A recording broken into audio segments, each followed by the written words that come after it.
रातभर निन्द्राले भन्दा बढी भविष्यको चिन्ताले सताउँछ। दिनभर घन्टाको हिसाबले महिनाभरि काम गरेर कमाएको पैसाले सबैलाई चित्त बुझाउन नसक्दा यो मन दुख्छ। यस्तै छ हाल चलिरहेको जिन्दगी।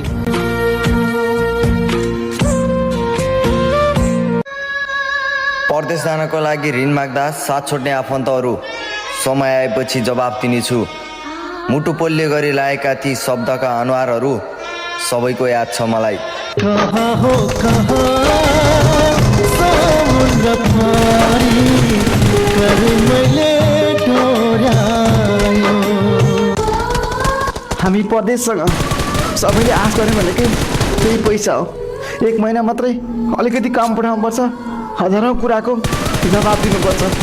तर यहाँ तँलाई कस्तो छ अरे कसरी कमास भनेर मनको कुरा बुझिदिने खोइ हुँदैनन्। कसम खोइ हुँदैनन्।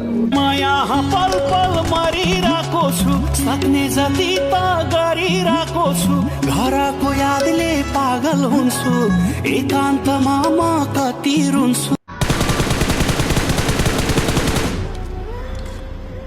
खाडीमै भए पनि